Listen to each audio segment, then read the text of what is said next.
Skip it up and that up. Yo, it's Mikey, back with another weekly Gaming Goss, and somehow, the past week's drama going on with gaming-related content creators has been more interesting than the drama going on inside the industry itself. Like how Elon Musk got into a short, one-sided feud with Osmongold and took away his verification, all because Osmongold dared him to prove he's not a fake geek girl who's been boosting in Path of Exile. Or how Pirate Software turned out to be a roachin' little snitch who tattletales to his friends at Blizzard when he gets cyberbullied too hard. Don't worry though, I still managed to steal a few decent stories from a couple games journalists. Now on to our first story. So Suicide Squad is officially done, and they left us with a revelation that was equal parts unexpected and unsurprising. In stereotypical cape shit fashion, all the heroes who died in Suicide Squad are revealed to be alive. Those dudes you killed during the game, just clones. Cause it's always one of those, ain't it? It's a clone, it's a robot, it's an alien in disguise.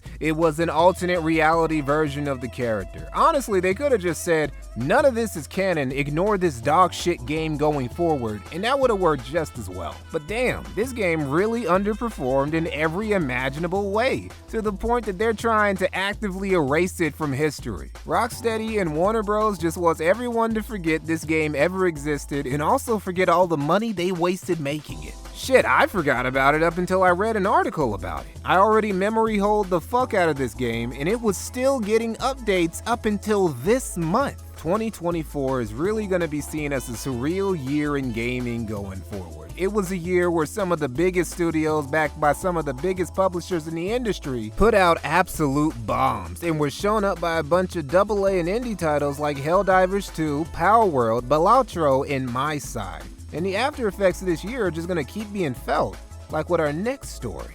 Sony has canceled 2 live service games, including a God of War title. This is of course a residual effect from Concord's failure, which Sony is still feeling and will probably continue to feel for the rest of the year. Sony is apparently so shell-shocked from Concord's failure still that they're reevaluating all of their first-party games right now. Understand, it's not just that $500 million went up in smoke, it's that Sony's entire plan, well, Jim Ryan's entire plan, was to pump out as many first-party games as a service titles as they could, with Concord being the tip of that spear. Concord not only failing, but failing so cataclysmically, not only cost Sony a ton of money, it fucked their whole games as a service game plan for the 20s. They can't run the risk of multiple disasters like Concord happening in the future. Nobody wants to be the ill-fated captain of the next Sony Titanic whose reputation will go down with the ship. Concord might have single-handedly changed how publishers look at live service games going forward,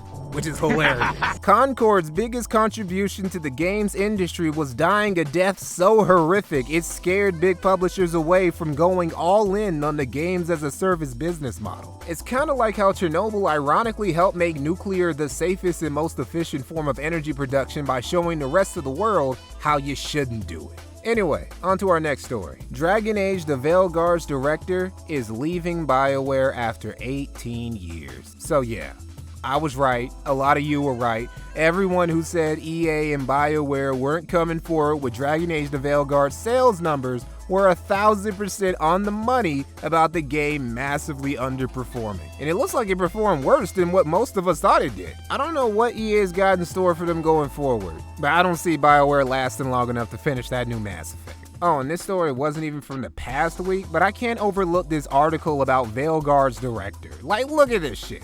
Ruler of RPGs, conqueror of haters. Is this how you describe your critics?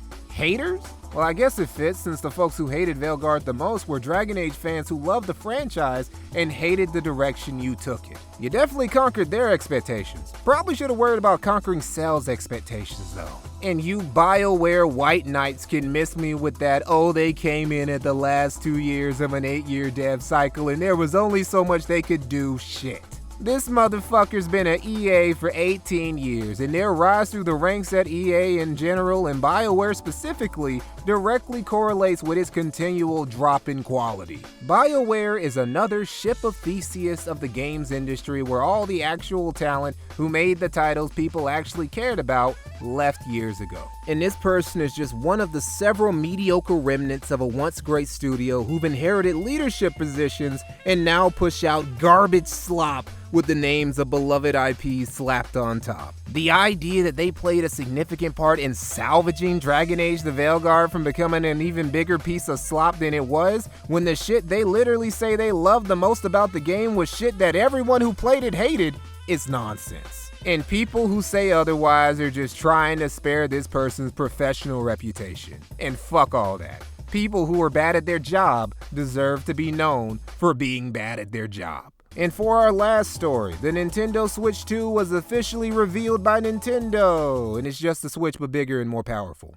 Cool. Don't really see what else people wanted or were expecting from the Switch 2. I guess Nintendo spent 20 years making these experimental ass consoles, so now everyone's disappointed that they aren't trying to flip console gaming on its head for another generation. People are saying that this reveal was disappointing, and okay, I kinda agree. I would have liked to see some more games myself.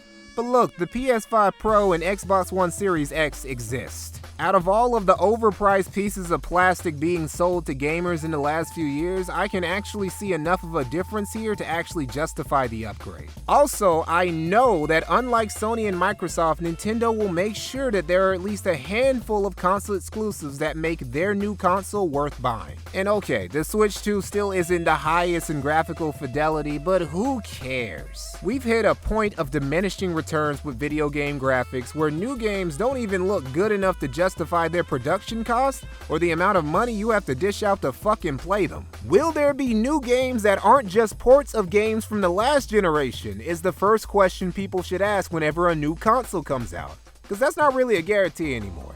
But yeah, the reveal itself wasn't really all that entertaining. What was entertaining was Hideki Kamiya's response to dudes leaking the Switch 2 before Nintendo could officially drop it. Ahem. I hope all the people who leaked Switch 2 information and those who helped leak it will be cursed for the rest of their lives to always have poop on the soles of their shoes when they get home. The worst of scum. They should be covered in shit from head to toe and thrown out into the atmosphere and then stop thinking and wonder forever. They need to be crushed as soon as possible. Bro, Okami 2 is gonna be legendary. Kamiya is back in peak form and he's about to cook again. Anyway, that's all I got. Until next week.